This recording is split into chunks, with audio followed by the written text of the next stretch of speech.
Chemistry पढ़ा हुआ है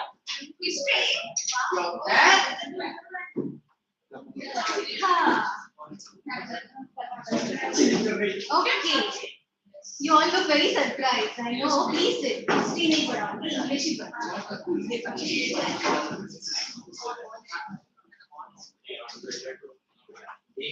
See, your exam is not well, so I'll be substituting for it.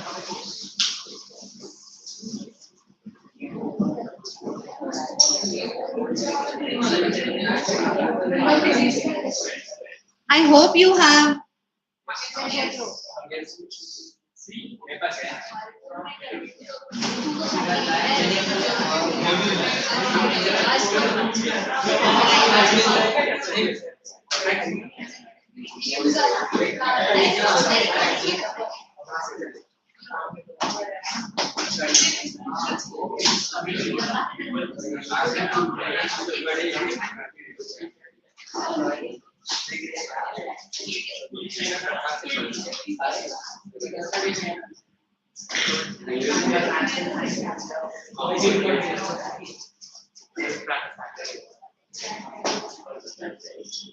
I'm waiting for you to finish discussing.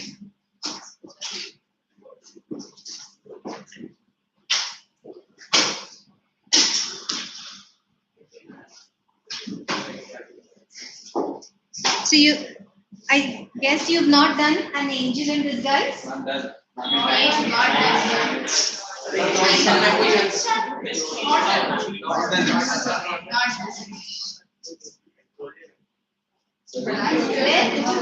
Finish it in your school?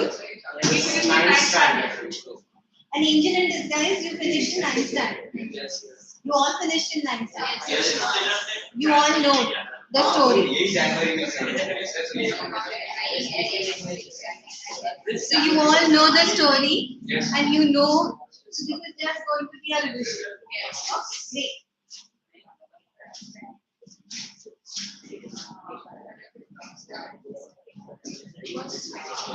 Do I have to change your place?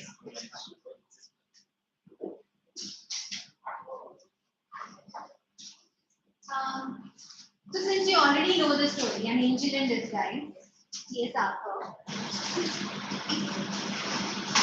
But have you ever had any pet at home? You have? What do you have? A cat? What do you have? A dog?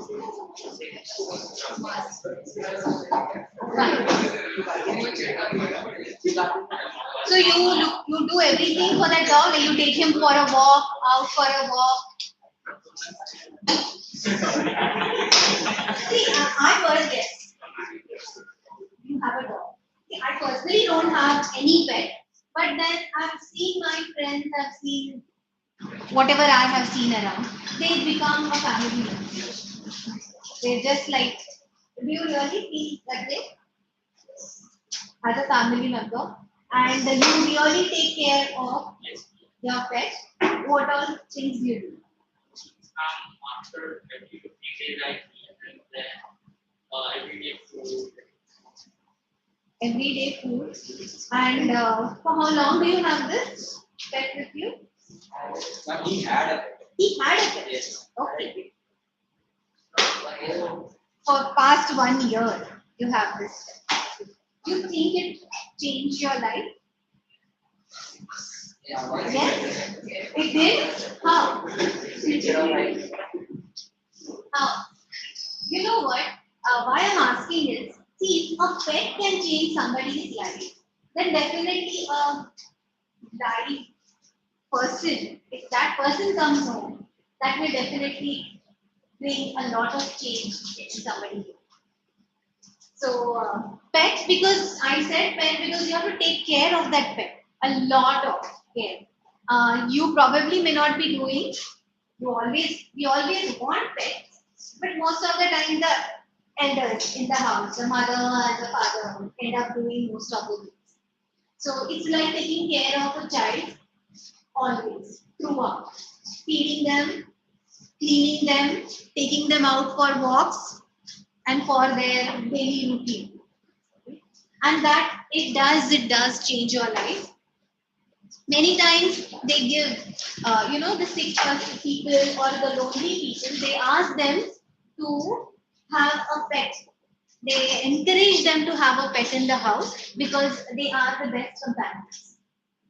Many times, recently, they have shown, the research has shown that those people who are in depression feel lonely. If they have a pet, they have shown a lot of improvement.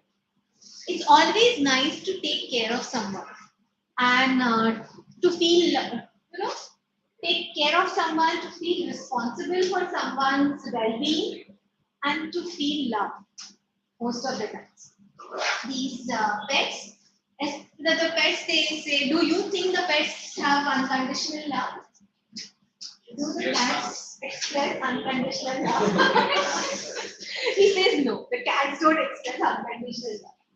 But they are sweet, right? They come, the minute you walk in, I think the minute you walk in, they immediately rush to the door. They jump on you, they start licking you. So nobody will show that kind of affection. How often do you run to the door because your mommy has come over, daddy has come? You stop that long back. Probably you never did that. So, but if you have a pet, you will always feel welcome. As I said, no personal experience, but I've seen, like when my brothers, he had a pet. Nobody would bother if he comes home, but the pet would run towards him. Of course, the children don't know. He's come back home, fine. So, but the pet would come back, rush to the door, and he would start jumping on him and start licking him, or whatever it is. And you immediately feel, even if you are in a foul mood, you smile. So here, an angel in disguise. A very beautiful story. Who was the angel? Since you have already read the story, you know the story. It's always, you'll always see who's the angel. Whether Maggie or Mr. Thomas, who saved her. They were angels for each other. Yeah, exactly. They were angels for each other. Idleness, vice, and intemperance had done their miserable work, and the dead mother lay cold and still amid her wretched children. She had fallen upon the threshold on her own door in a drunken fit, and died in the presence of her frightened pupils. How did she die? Yes. Excessive intoxication, excessive consumption. Fine. So first paragraph, we come to know that the mother was dead. She died in front of her own children. That touches the spring of our common humanity. This woman had been despised, scoffed at, and angrily denounced by nearly every man, woman, and child in the village. But now, as the fact of her death was passed from lip to lip, in subdued tones, pity took the place of anger, and sorrow of denunciation. Neighbors went hastily to the old tumble-down hut in which she had secured little more than a place of shelter from summer heats and winter cold. Some with grave clothes for a decent interment of the body, and some with food for the half-starving children, 3 in number. Of this, John, the oldest, a boy of 12, was a stout lad, able to earn his living with any power. Kate, between 10 and 11, was bright, active girls, out of whom something clever might be made, if in good hands. But poor little Maggie, the youngest, was hopelessly diseased. 2 years before, a fall from a window had injured her spine, and she had not been able to leave her bed since, except when lifted in the arms of her mother. Okay. So here, death touches the spring of our common humanity. What does that mean? Death comes to everyone. Death touches the spring of our common humanity. Means what? Death comes to everyone, It's a process. It's a process. It's a process. For some, it's a process. For some, it's sudden. Death touches the spring. See, it's a oxymoron. Two opposite things. Death, a sad thing. Spring, beginning of life. Death touches the spring of every humanity. That means death is the only thing when people forget everything. Death is something where everybody feels sad. Then when somebody dies, that time he will not think whether he was a good man or a bad man. However he was, whatever things he did, everybody feels sad when a person dies. He doesn't agree with me. He's thinking, well, does everyone feel sad when a person dies? Okay, but most of the time, see, in this case, people despised her because she used to drink, she used to not take care of her children.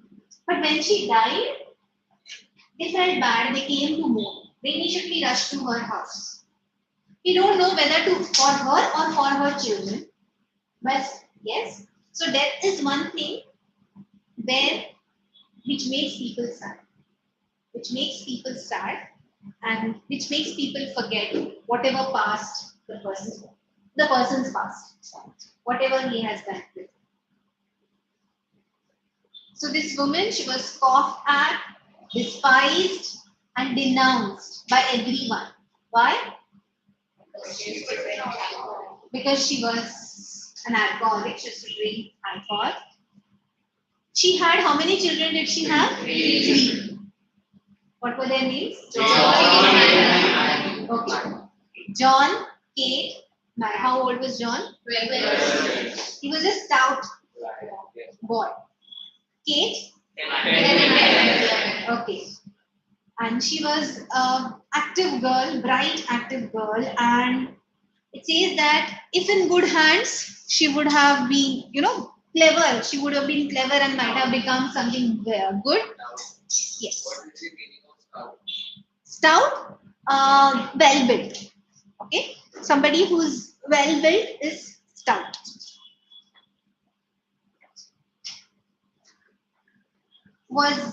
So Kate was a bright, active girl, and if she gets good guidance, she would have done better things. The last one, Maggie. What was her case? Okay, she was bedridden. Okay, she was bedridden. Why was she bedridden? When she was 2 years old, 2 years before. Okay, 2 years before, she had a fall from the window where she had hurt her spine, injured her spine. And since then, she had not left her bed. So she was bedridden. She had to be carried everywhere. What is to be done with the children? That was the chief question now. What is to be done with the students? That was the chief questions now. The dead mother would be go underground and reemploy your parents on the cares of the villagers. But the students must not be left first to stare Stop. After considering that matters and thinking it over with his children, Farmer Jones Said that said that he was John and the entire family. Now that is, now it's your house, not bad. The mother was out of the way, and the Mrs. Ellis, who has been looking out for one girl, and concludes that it would be a child. Then you have to make a choice of a cat, even cat, which she was too young to be of much use for several years. okay. So here, see all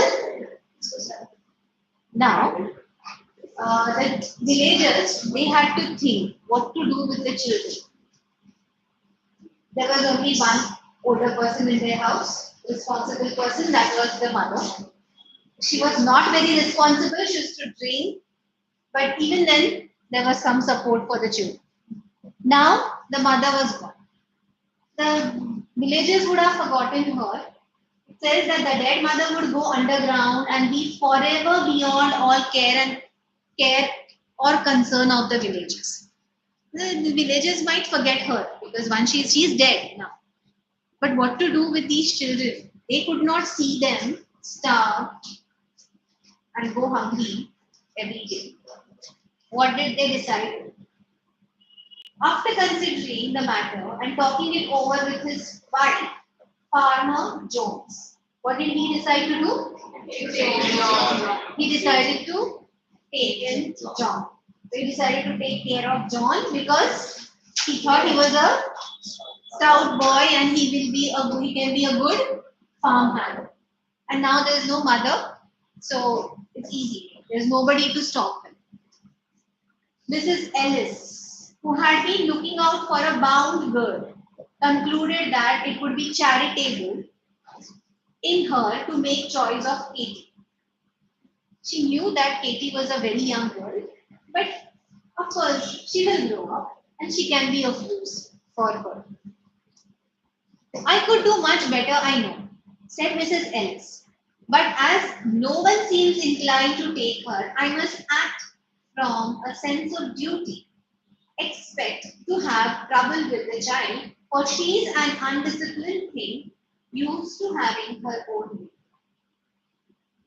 See, you can see Mrs. Ellis. She took in this young girl Katie, but her attitude was as if she's doing a lot of favor. She's doing a big favor on her. Okay? She says, I know she's very undisciplined. It's going to be a headache training her.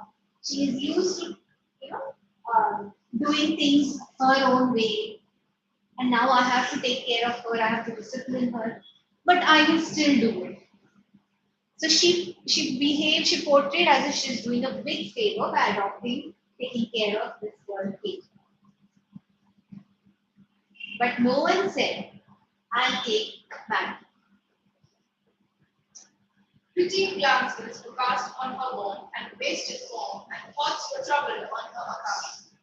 Mothers brought cast off garments and removing her soiled and ragged clothes, dressed her in clean attire. The sad eyes and patient face of the little one touched many hearts, and even knocked at them for entrance.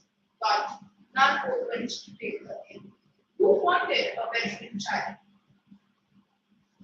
So 2 children were taken care of. Now we had the third. Third one, Maggie.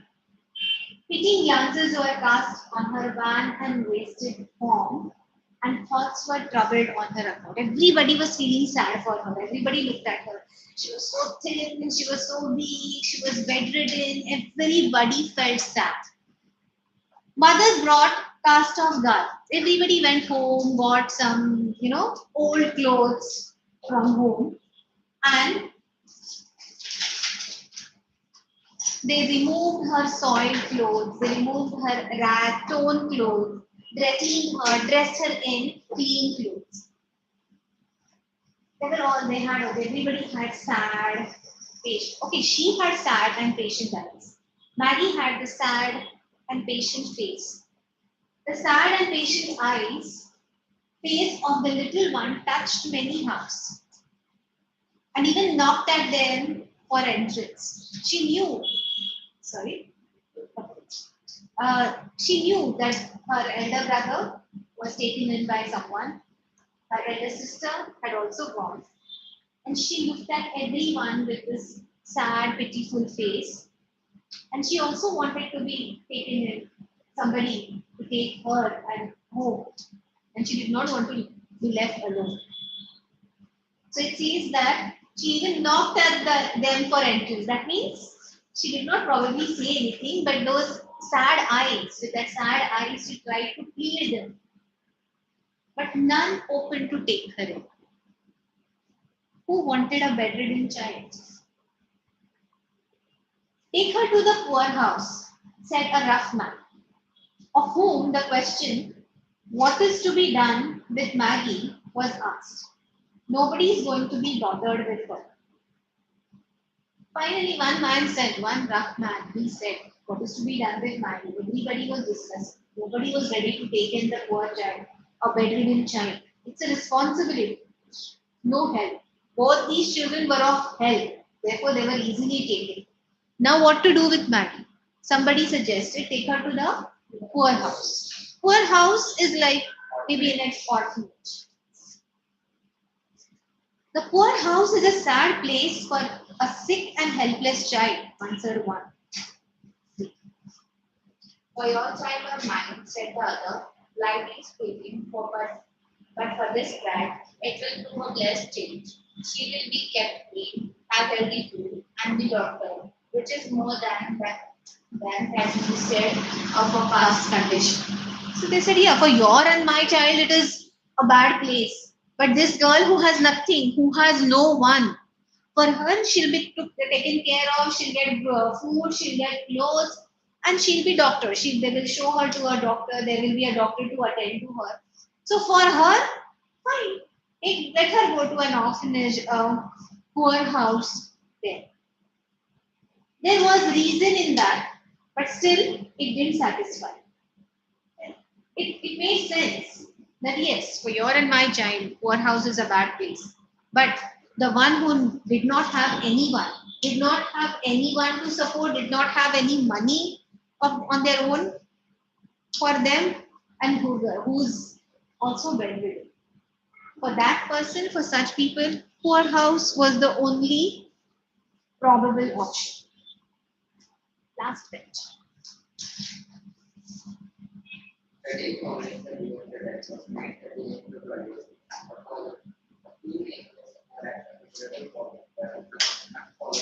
I'm sorry, I lost you. Where are you?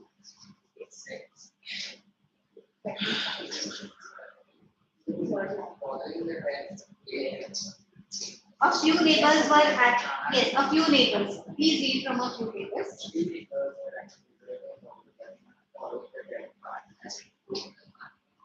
I'm honored.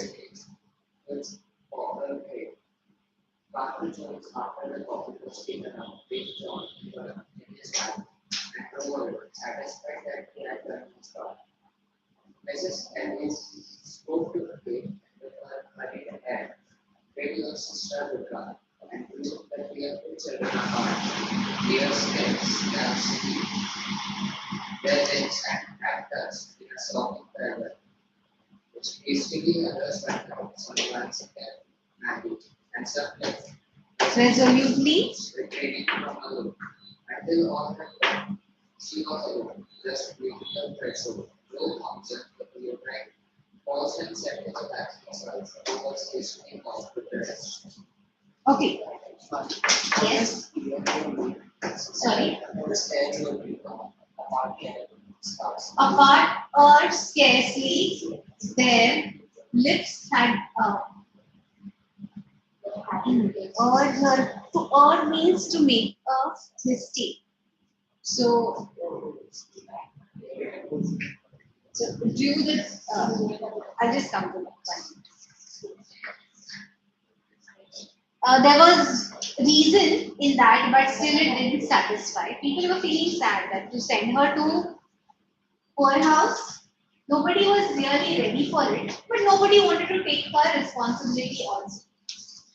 The day following the day of death was made the day of burial. The next day was the day of burial. A few neighbors were at the miserable hovel. Hovel. Hovel is a small hut, you can say. There you go. But none followed dead cart as it bore the unhonored remains to its pauper grave. See, usually the car which takes the dead body coffin, people follow that car. Okay, that's considered as a matter of respect. They usually follow for some distance. Everybody does not go to the grave, but for some distance they follow the car. Here the neighbors came, but nobody followed the car because it bore the unhonored remains. She was not a very respectable person. Plus, she had left so much responsibility behind for the people to take care of. So nobody actually followed the cart. Farmer Jones, after the coffin was taken out, placed John. The minute the coffin was taken out and the burial was done, he took John, did not wait there, took John in his cart and left. Alice spoke to Kate with hurried air. But she's in a lot of hurry and with a lot of air. You understand the meaning of to have an air? Means to proud air, to feel very proud, okay, to feel very important.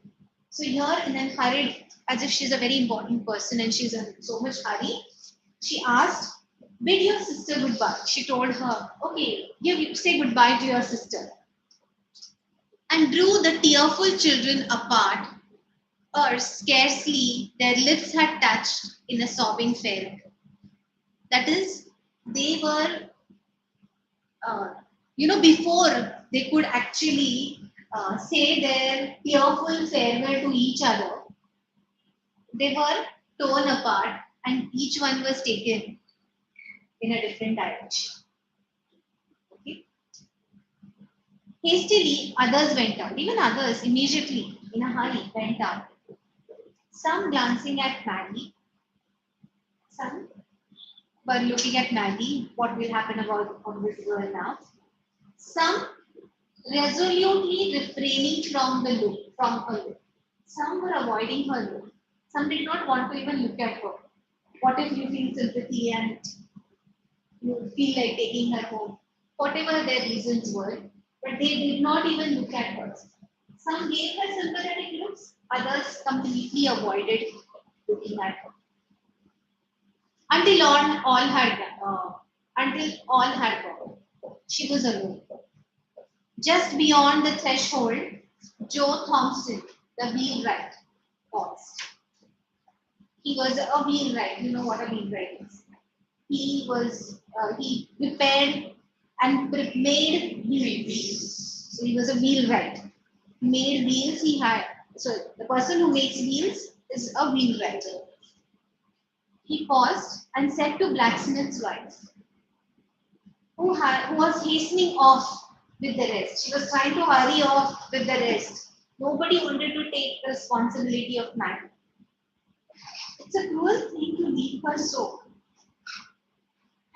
Then take her to the poorhouse.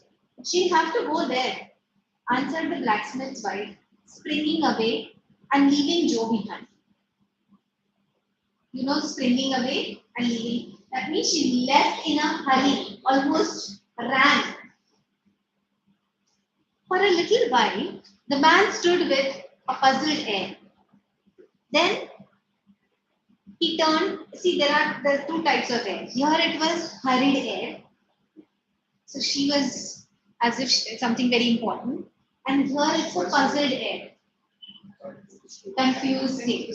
Okay. So here she was in a confused state. For a little while, the man stood with a puzzled air. Then he turned back and went into the hovel again. Maggie, with painful effort, had raised herself to an upright position and was sitting on the bed, straining her eyes upon the door, out of which all had just departed. A vague terror had come into her thin, white face. Somehow, he went inside. So this man, he stood there for some time, then he went inside. Maggie somehow had managed to sit upright, and she was looking outside. And it says that everybody had left. Nobody was there. And she could now feel the horror that she'll be left alone. She could not even walk on her own. Somebody had to carry her. And she was left alone in the house. So it says that the vague terror had come into her thin, white face. Her face had turned white. Maybe she was afraid. She was extremely scared, terrified that she'll be left alone. Mother was gone. Her siblings, older brother and sister were taken away. And in that house, She was left alone and there was nobody outside even waiting for her. Oh, Mr. Thompson, she cried out, catching her suspended breath. Don't leave me here all alone. Though rough in exterior, Joe Thompson, the wheelwright, had a heart and it was very tender in some places.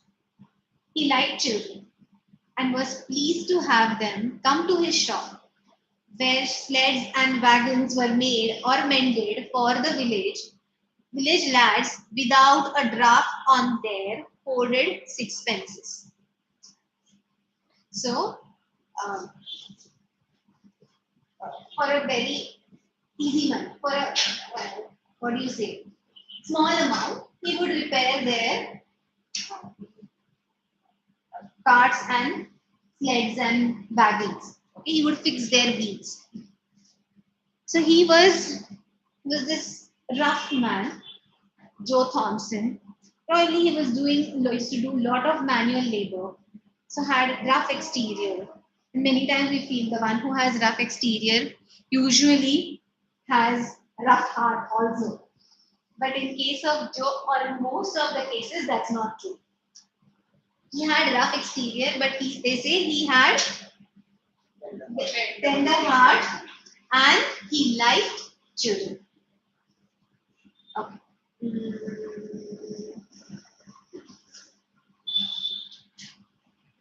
No, dear, she answered in a kind voice, going to the bed and stooping down over the child.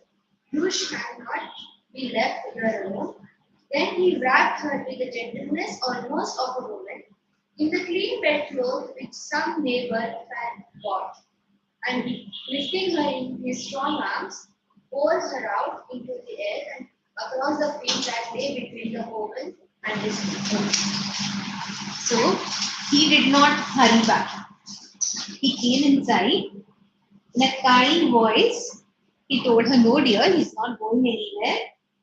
And you shan't be left here alone. Then he wrapped her with the gentleness of a woman, almost of a woman. Though he was this rough man who was used to working with the cart and wheels and all sorts of what do you say, tools. He lifted her. He first wrapped her in some clean clothes, that bedcloth, in a clean bedcloth, and then gently carried her. And lifting in his strong arms, brought her out into the air and started walking across the field that lay between Hubble and his home. Now, Joe Thompson's wife, who happened to be childless, was not a woman of saintly temper, nor much given to self-denial for others' good, and Joe had well-grounded doubts touching the manner of greeting he should receive on his arrival. Mrs. Thompson saw him approaching from the windows, and with ruffling feathers, met him a few paces from the door as he opened the garden gate and came. He bore a precious burden, and he felt it to be so. As his arms held the sick child to his breast, a spear of tenderness went out from her and penetrated his feelings. Bond had already corded itself around them both, and love was springing into them. Now, this paragraph introduces us to Mrs. Thompson, who happened to be childless and was not a woman of saintly temper. She was not a very calm person. Okay, so not much given to self-denials for others' good. She did not care. Okay? So she did not give much thought to others' good. And Joe had well-grounded doubts touching the manner of greeting. He very well knew the kind of greetings he's going to get the minute he reaches home. Okay. Mrs. Thompson saw him approaching from the window, and with ruffling feathers met him. That is, he had ruffled her feathers, and he had upset her. So with that upset temper, she met him a few paces from the door, came out, and she met him outside the door. As he opened the garden gate and came in, he bore a precious burden. He was holding, see, it was a burden. Maggie was a burden. But here the author calls her a precious burden. Why? It's precious and burden both? Because she was responsible. Yes. And she is precious because she is a child. Okay. So she's burdened because she was a handicapped child and it's a responsibility. And precious because she was a child and she would then bring happiness in their house. Because Joe Thompson's wife was childless. Joe Thompson's wife was childless. Okay. You think had he had children, he wouldn't have taken her in? No. No? He would have taken her. He would have still taken her. A kind person is a kind person. Period. Like it's not. Do you think because you think because he did not have any children, he took her in? No. Yeah, as the author says. Yes. And yes, but that is also one of the reasons probably. You want to say something? So Mrs. Thompson came out. He bore a precious burden and he felt it to be so. As his arms held a sick child to his breast, a spear of tenderness went out from her and penetrated his feelings. As I said, I don't know. Do you have a younger sibling? Most of you would, but then if you lift a small child, immediately you feel, whoever's child it is, you feel a tender feeling towards the child. You feel it's a responsibility. When it's very small, however grown up and experienced you are, you feel, can you give it? You have to take care. You have to hold it properly. You have to take, hold it tight. Or if you have, as I said, if you have a pet in your house, the minute you carry your pet, a small puppy, whenever they are, you immediately feel love and kindness. So the minute he held this girl in his arms, he immediately felt a loving feeling, a responsibility, but a loving feeling towards, a tender feeling towards. A bond had already corded itself around them both, and love was springing into life. Immediately felt love for her. Immediately felt responsibility. That means, it's like a form. Cord. It's like a cord. The way we have a mother and a child is held together by a cord. The same way, it's the cord of love. So here it's that invisible cord of love, bond of love. What have you there? Sharply questioned Mrs. Thompson. Joe felt the child start and swing against him. He did not reply, except by a look that was pleading and cautionary, that said, wait a moment for explanation, then be gentle. And passing in, carried Maggie to the small chamber on the first floor and laid her on a bed. Then, stepping back, he shut the door and stood face to face with his vinegar-tempered wife in the passageway outside. Okay. So here, immediately it says that Joe felt the child start and shrink. She immediately got scared. The way, maybe because of the sharp tone of Mrs. Thompson. This time, he also asked her to wait and be gentle. He went to the room, placed the girl on the bed, then came out, closed the door. He probably thought that the wife is going to give him good hearing, good shouting. So he closed the door. He did not want the girl to listen to whatever harsh words the wife was going to speak. And then stood face to face with his vinegar-tempered wife. What is vinegar-tempered? Short-tempered, sour-tempered. Vinegar is Yes, sour. yes, So, ill-tempered, you can say ill-tempered. You haven't brought home that sick brat. Anger and astonishment were in the tones of Mrs. Joe Thompson. Her face was in a flame. She was very angry. So don't tell me you got that sick brat home. You haven't got programs in that. Anger and astonishment were in the tones of Mrs. Joe Thompson. Her face was in a flame. I think women's hearts are sometimes very hard, said Joe. Usually, Joe Thompson walked out of his friend's way or kept completely silent without completing.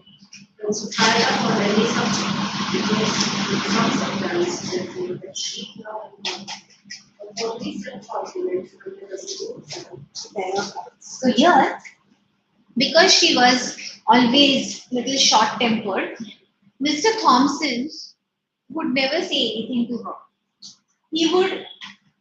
He always kept rigidly silent. He was always silent and non-combative. He was always silent and non-combative. Non-combative means he would not fight, he would not argue. When she fired up on any subject, when she was upset on any subject, it was with some surprise. It was therefore very, very surprising for her when Mr. Thompson spoke in a very firm, had a very set countenance. That is, he had a very firm expressions and very resolute eyes. His eyes and his expressions on his face were very, very strong and resolute. That is, he's not going to, she knew he's not going to budge. He's not going to risk. And she said, I think women's hearts are sometimes very hard. The way he said it, she knew you can't mess with him today. That was the expression. Women's hearts are not half so hard as men's. Joe saw by a quick intuition that his resolute bearing had impressed his wife, and he answered quickly and with real indignation. Be that as it may, every woman at the funeral turned her eyes steadily from the sick child's face, and when the cart went off with her dead mother, hurried away and left her alone in that old hut with the sun not an hour in the sky. So he said, yes, if the women's heart, if you think women's heart are much tender than men's, then why these women left in shock? Why these women left this poor child alone? The minute the mother was buried, the children were taken, nobody looked at her, hurried back home, leaving this poor child alone. Where were John and Kate? Asked Mrs. Thompson. She asked about John and Kate. Okay. Did you get a chance to read? Well, Farmer Jones tossed John into his wagon and drove off. Katie went home with Mrs. Ellis, but nobody wanted the poor sick one. Send her to the poorhouse was a cry. Why did you let her go then? What did you bring her here for? She can't walk to the poorhouse, said Joe. Somebody's arm must carry her, and mine are strong enough for that task. Then why didn't you keep on? Why did you stop here? Demanded the wife. Because I am not apt to go on fools' errands. The guardians must first be seen and a permit obtained. There was no gainsaying this. When will you see the guardians? Was asked with the Repressible impatience. Tomorrow. Why could they adopt it tomorrow? Go at once for the permit and get the whole thing off your hands tonight. Okay. So here this is the interaction between Mr. and Mrs. Thompson. Mrs. Thompson, she does not want this responsibility. She asked, why did you bring her here? So nobody was ready to take in. What was the common cry? Take her to the poorhouse. Send her to the poorhouse, take her to the poor. She immediately says, why did you take her to the poorhouse? He says, she can't walk. Why wasn't she sent to the poor? She can't walk on her own. She has to be carried. Why did you come here then? You should have carried her to the poorhouse. He says, because I'm not apt to go on fool's errands. That is, I'm not a foolish to do stupid errands. You have to first, what do you have to do first?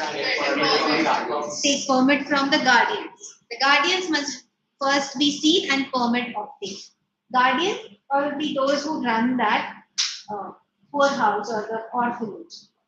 Now to first go meet them. You have to take the permit, and then you have to take. When will you see the guardians? He says, the next day, tomorrow. She is impatient. Why put it off for tomorrow? Go now. Finish it off today. Take the permit today. See them today. Jane said the wheelwright with an impressiveness of tone that greatly subdued his wife. I read in the Bible sometimes and find much said about little children. How the Savior rebuked the disciples who would not receive them. How he took them up in his arms and blessed them. And how he said that whosoever gave them even a cup of cold water should not go unrewarded. Now, it is a small thing for us to keep this poor motherless little one for a single night, to be kind to her for a single night, to make her life comfortable for a single night. Sila Thompson said, see, I've read so many times in Bible that, he's read that a lot of things about younger children, small children. How the Savior, Jesus Christ, rebuked is shouted, scolded. The disciples who would not receive the children, who would not take care of children. Many times there are stories when he held them in their arms, in his own arms, and blessed them. And whoever, it is said that whoever gives them even a cup of cold water should not go unrewarded. And therefore he says it's a very small thing for us to keep this poor motherless little child for a single night, to be kind to her for a single night, and to make her life comfortable just for a single night, just for one day, one night. Who did not get a chance to read?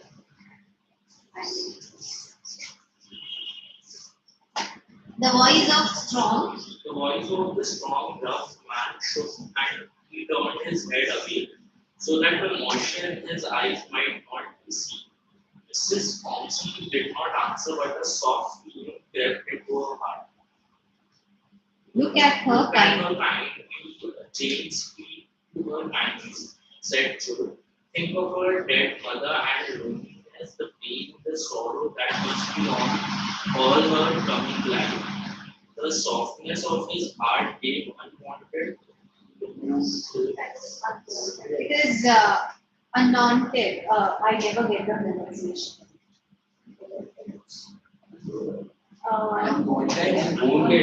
This unwanted. That is, N is not pronounced here. Unwanted. Eloquence to his.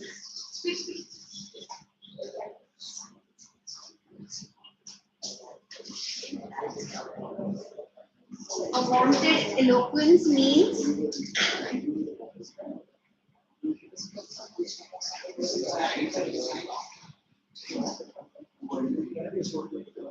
unusual. Unwanted means unusual.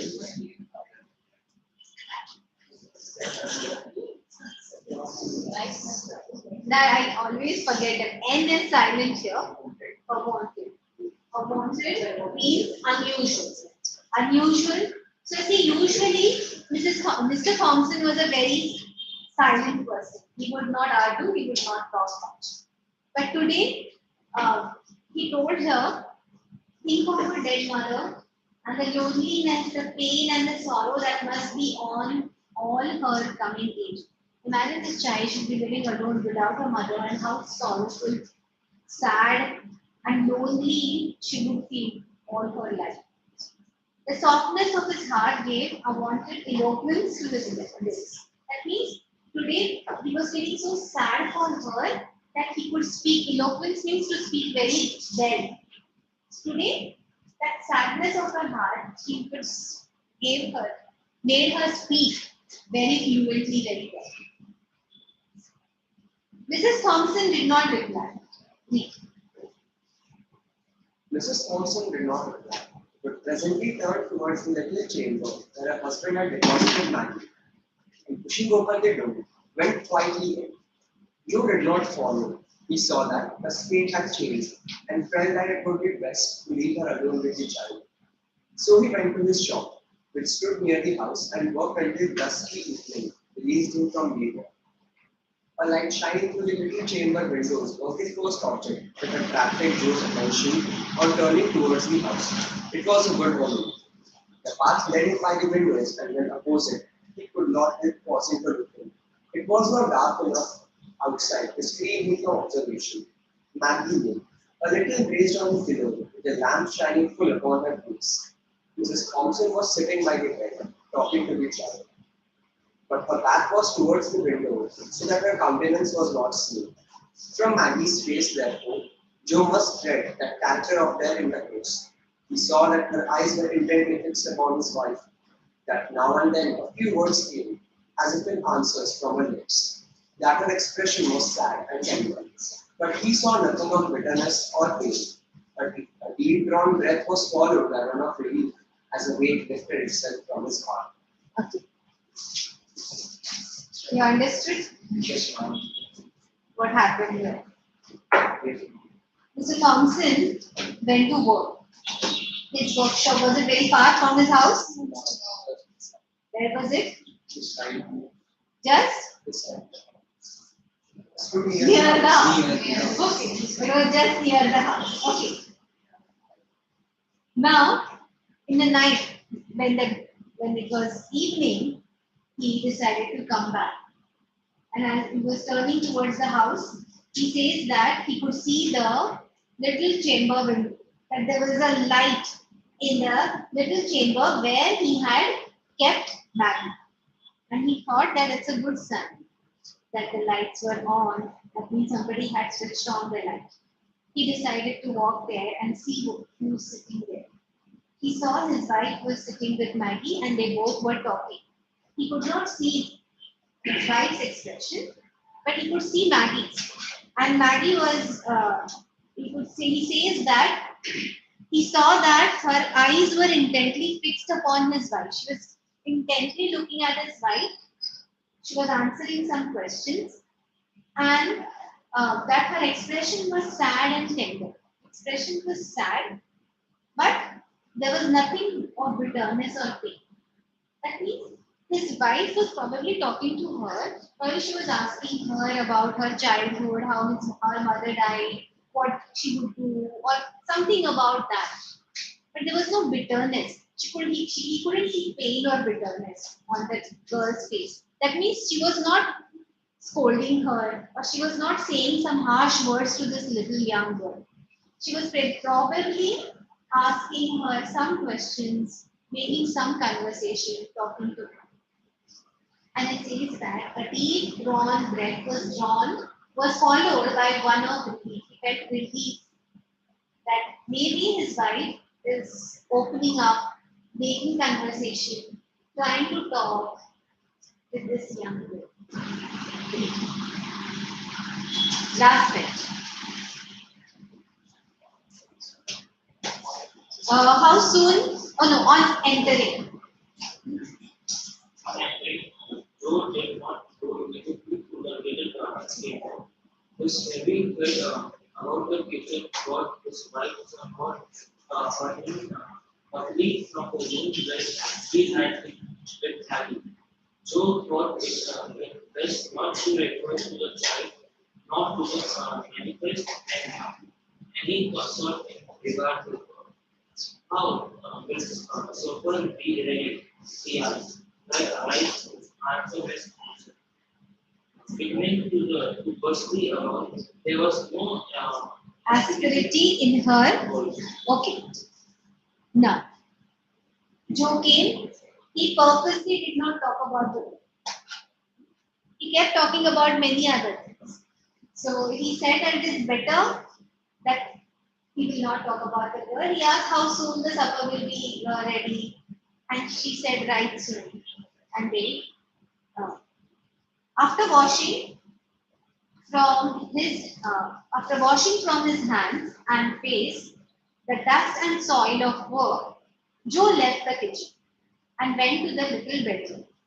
A pair of large bright eyes looked up at him with the snowy bed, looked at him tenderly, gratefully, pledgingly, pleading. Sorry, pleading. So she was here. She gave a very tender, pleading, and a grateful look to Joe House. How his heart swelled in his bosom. With what a quicker motion came the heartbeats. Joe sat down and now, for the first time, examining the thin frame carefully under the lamp light, saw that it was an attractive face and full of childish sweetness, which suffering had not been able to obliterate.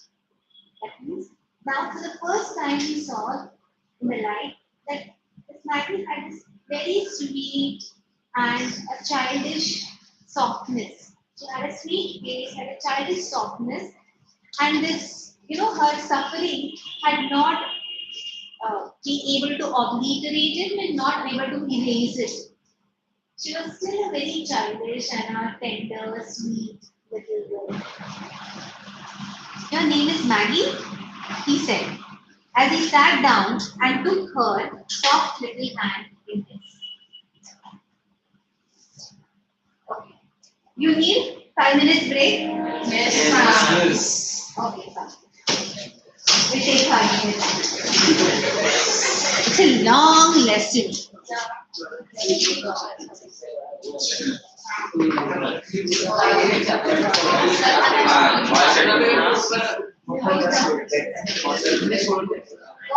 Is it hot? Still hot? Summer, I know.